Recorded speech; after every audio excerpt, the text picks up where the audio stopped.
another episode of Scary Stories to Tell from the Res. Now for those of you that are just coming in, Scary Stories to Tell from the Res is a paranormal podcast that focuses on stories, mainly the scary ones, from the experiences within the indigenous communities, or more specifically, the reservations. So come sit down with me by the glow of the fire as we share stories that our elders warned us not to tell. But don't worry, if you get a little scared, you can always scoot just a little closer, but probably make sure that it's still me that you're sitting next to. Let's kick today's show off with a story from a good friend of mine, Andy. I've got a story for you to use if you want to. It's not a very long one, but it creeped me out. I've been hauling crude oil for the last few years, and there's a location that we used to load at pretty regularly on the west side of Skinwalker Ranch. Well, I got to work at 1 a.m. and noticed that I had that location, and I was pretty stoked because if I took the road on, what I call Fort Shane Bench, across from Hilltop Bar, it's only like a 10-minute drive from the yard. I know there's a weight limit on that road, and we're not allowed to take it, but I figured since it was early, no one would even notice me. So I headed that way, and I get about a quarter mile past the south side of Bottle Hollow Reservoir. When I drive down the dark roads, where I know there won't be a lot of traffic, I turn on my work lights to see my surroundings better. I get about a quarter mile before the road turns to the south.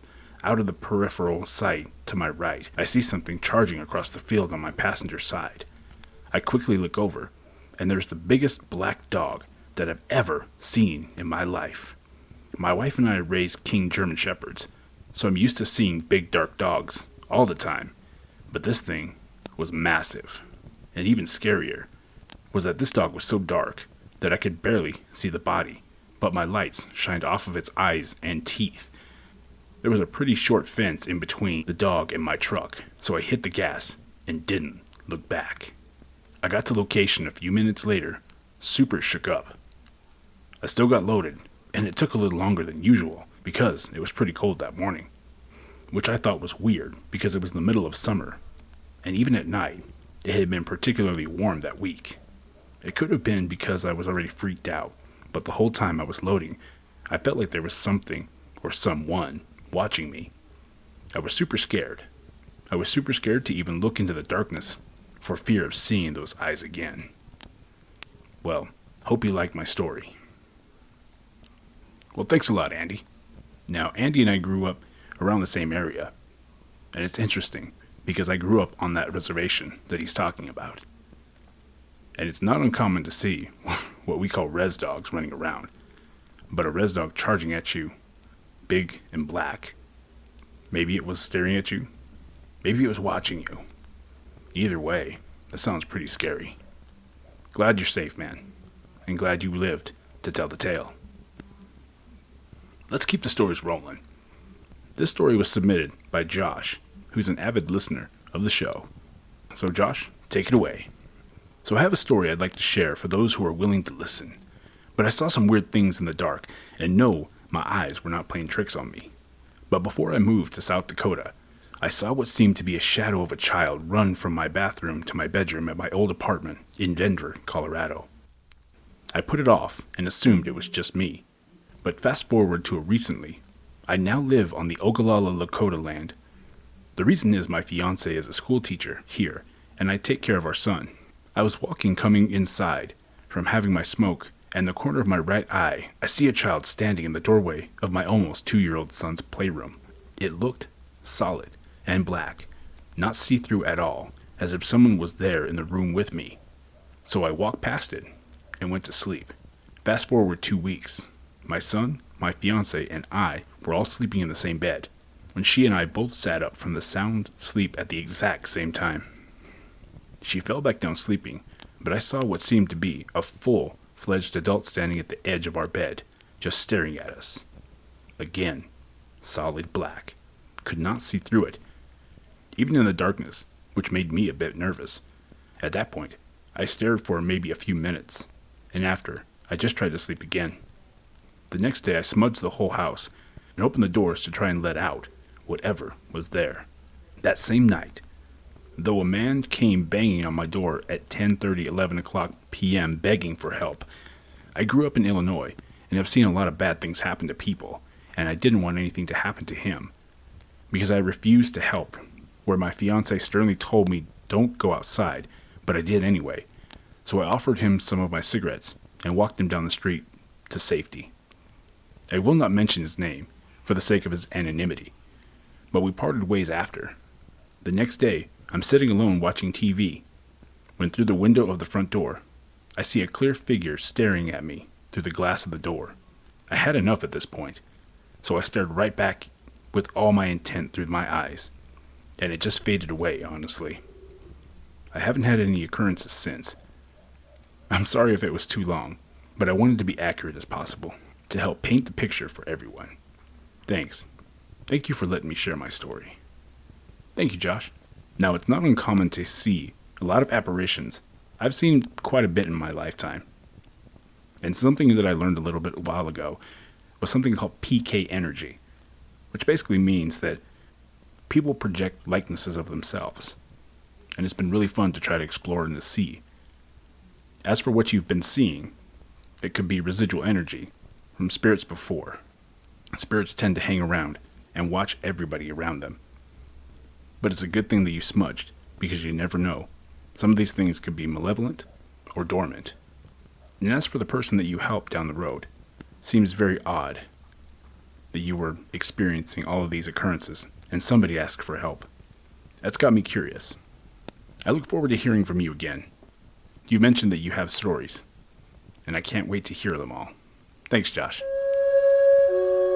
With COVID-19 cases declining to low levels across Indian country, it feels like the pandemic is now behind us. However, COVID-19 is still spreading in our communities and new variants are still emerging that could spread more quickly or cause more severe illness. Many states have begun to end mask mandates and other COVID-19 prevention measures, but we recognize that the pandemic is still impacting communities across Indian country. As we move forward, it is important that we continue to protect those that are precious to us by following local guidance and being respectful of those around us. With tribal sovereignty and local differences in COVID spread, some communities may have different rules depending on their needs. So check with your local tribal government or local healthcare provider to learn more about guidance for your community, and do what feels safe and comfortable to protect you and your family in situations where guidance has become more relaxed. All right, everybody, let's dive right back on into the stories. This story comes from a Facebook user named Corey. Now, I don't remember if he said I could use his last name, but for the sake of his story, I'll just simply call him Corey. And no, I didn't mean to rhyme that. It just happened. So Corey, here's your story. I like how I did it again. So I decided to post quick stories of strange and unexplained encounters and experiences from my family that are not ye Nalushi Skinwalker experiences in nature.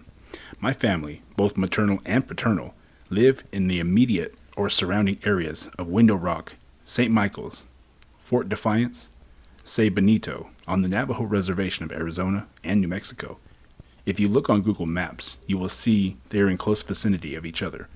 Though myself and my immediate family, mother and siblings, and their kids, live in the Phoenix metropolitan area, a good majority of the setting of my story takes place on the Navajo Reservation. My grandfather once saw a giant centipede crawling down a canyon wall when he was sheep herding in his youth. It was so huge that he thought the reflecting light from its body was water flowing down the canyon wall. When he saw otherwise, he gathered the sheep and left the area. Another time, when he was older, he was riding horseback in a different canyon when he came across a huge snake that was coiled around a pine tree. Its length long enough that he noticed that its head was atop of the pine tree looking at him. He was not the only one who said they seen it. The sheepherders in the area would tell of a snake that would eat their sheep whenever they took them to a particular canyon to graze and drink water. So they stopped going there. My mother, while sheep herding, once witnessed a ball of fire moving across the land in front of her by bouncing along and not setting fire to anything. She watched dumbfounded as it bounced out of sight. Thanks, Corey. I'm always excited to hear of stories coming from the Navajo Reservation area.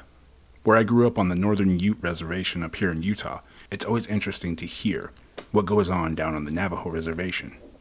Now, in regards to the centipede that your grandfather saw, it's not uncommon to see maybe possibly a spirit animal, or in the Mexican culture they call them alebrijes. So maybe he could have seen that. And for your mother, seeing the fireball across the land, sounds like an orb. Spirits generally take on the form of orbs. So that could possibly be what you've seen, or what your mother's seen anyway.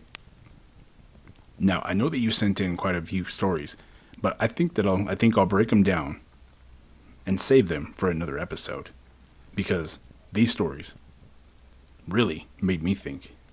So thanks again, Josh. Thanks again for all of your stories that you sent to us. And don't worry, I still have the stories, and I plan on telling them. I figured maybe we'll tell one last story out of that collection.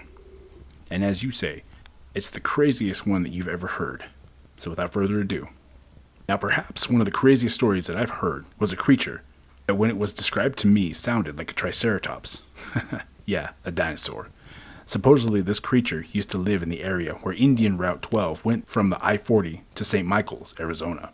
It was last seen just before us Navajos were being rounded up for the long walk to Fort Sumner. In Navajo, they call it walks with the water. Now, I'm not going to try and write the Navajo term for it, but it was so called because once during a fierce rainstorm, the area began to flash flood and made a huge rushing river. It was seen walking in the water by the people who went to higher ground. Now, they watched it as it walked along with the flow of the water into the distance and was never seen again. Now, this I heard from my grandmother of my sister-in-law, who in turn heard it from her grandmother, who heard it from her own grandmother, who supposedly saw it for herself, which would have placed it before the long walk, generally speaking. So, yeah, take it as you will, some of these stories. I hope you enjoyed it. Thank you, Josh. I really did enjoy hearing these stories, and like I said, there's a few stories that I kind of kept for another episode, but don't worry. Like I said, I plan on telling them, and I'm excited to talk about them. Now, as it pertains to what was seen in the water, it sounds to me like a really giant spider bug, water spider. There are a lot of amphibians that seem to play in the water, so who knows? Maybe it could have been a dinosaur. Now, for this next story, I turned to TikTok because I really enjoyed hearing from my TikTok followers. Without further ado, let's hear this TikTok story firsthand. Okay, so I have a scary story. Well, it's scary to me. So anyway, hopefully, maybe it's scary to you guys too. I don't know. So we were sleeping, right? We came to sleep. I couldn't sleep that night, so I'm laying there, just thinking and thinking, trying to fall asleep. He's knocked out cold. And this was at 3 o'clock in the morning, 3 o'clock. And I remember it because it burnt in my head, because don't all scary shit happen at like 3 o'clock in the morning. Well, this night it did. We were sleeping, laying here, and we were the only ones home, And we sleep with the bedroom door shut, of course, because who don't? And we heard somebody knocking like 5 times on my bedroom door. Like, what the hell? So we jump up and we open the door, and ain't nobody out there. Like, nobody's in our house. So somebody or something came knocking on our door at 3 o'clock in the morning. Thank you for that. Now, you are right. 3 o'clock is what they call the witching hour. But as it goes for your story, maybe whatever it was wanted to come inside and knocked on your door, and you opened that door. So maybe there's a possibility that it wanted in, and the only way it could get in was by knocking. So who knows? Maybe it's best to just keep the doors closed. Then asking who's there would probably be the next move next time. I know I've had my fair share of hearing things, or at least voices of someone that I thought it was, but it wasn't. I look forward to hearing more stories from you. Now, as we come to the closing end of Scary Stories to Tell from the Res, I want to take this time to thank our brand new sponsor and talk a little bit about them.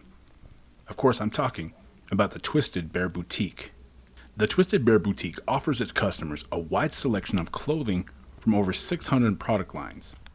Twisted Bear is excited to announce the opening of its second warehouse in Los Angeles and stocked it with private LA designer labels. so you can count on exclusive designer brands at reasonable prices.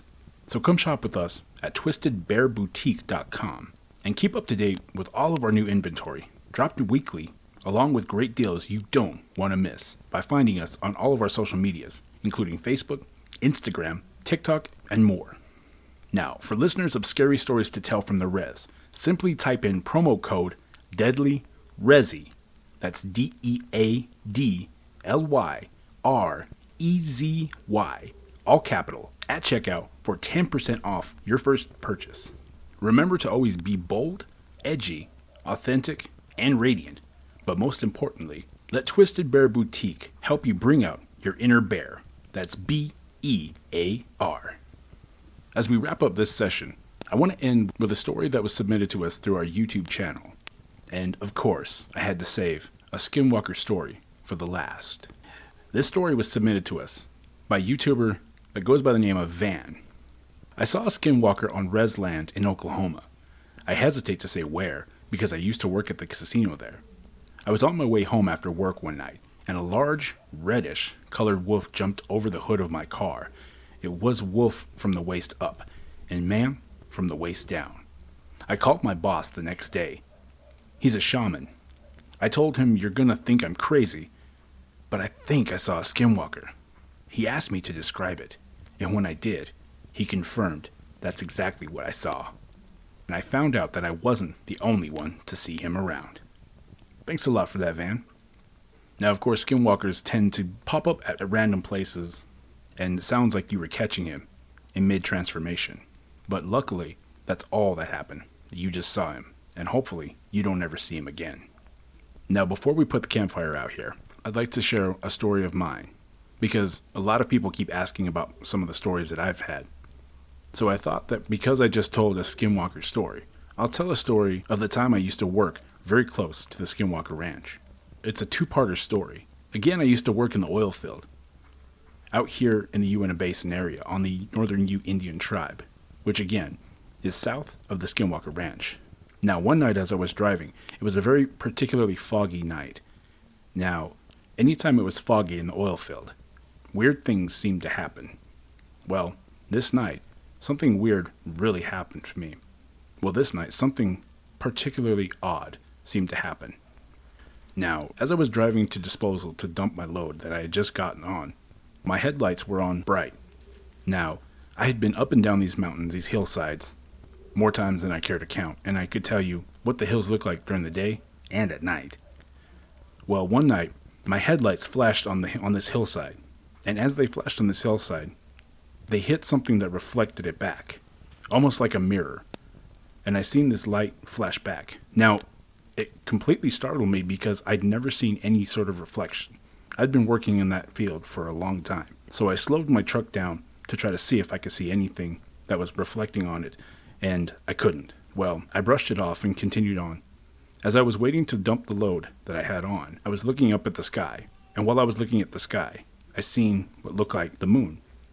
I figured the clouds were breaking, so I started staring, and as I was staring, the moon started splitting into two, then to three, and they started to spin in a counterclockwise pattern. I quickly rubbed my eyes and was completely freaked out from what I was looking at, so I stepped out of the truck to look and get a closer look, and grabbed my phone. But as I did, the cloud cover came back, and the moonlight disappeared as well. I had told several of the drivers around me, and they thought I was crazy. But it was very unnerving that those things happened at the same time. And I noticed that every time that it was very foggy in the area, especially at night, tended to see something, feel something, like things were watching you. Things tended to get really spooky. But that's my story, and I'm sticking to it. Well, it seems to be time to wrap up the episode.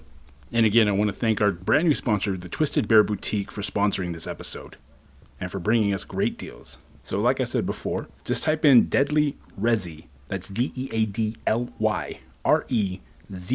promo code for 10% off your first purchase.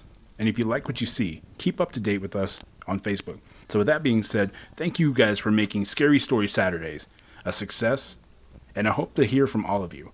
If you have a story that you want to send me, you can send it to me on Facebook at Scary Stories to Tell from the Res. On Facebook, you can direct message me there or comment on the links that I share. You can also send me an email at scaryresstories@gmail.com, where you can record your stories and send them to me. You can write them out, or you can call me up on the phone and set up a time when you can tell your story. Because who doesn't want to hear their story told? Well, that being said, everybody, I want to thank everybody, and let's light some sage, and we'll smudge ourselves. So let's light some sage and smudge ourselves off, so that way nothing follows you home. And to say a quick prayer, may you be blessed and go on in a good way. May the Creator watch over you and protect you. With that being said, I want to say thank you again to everybody, and don't forget to tune in to our true crime podcast, One Missing, One Murdered, all indigenous. Check us out on Podbean, Spotify, Google Play, YouTube for our video episodes, as well as check us out on our Facebook page to get updates on everything that's been happening with all of the projects. So with that being said, everybody, stay safe, stay blessed, and stay scary. Have a good one, guys.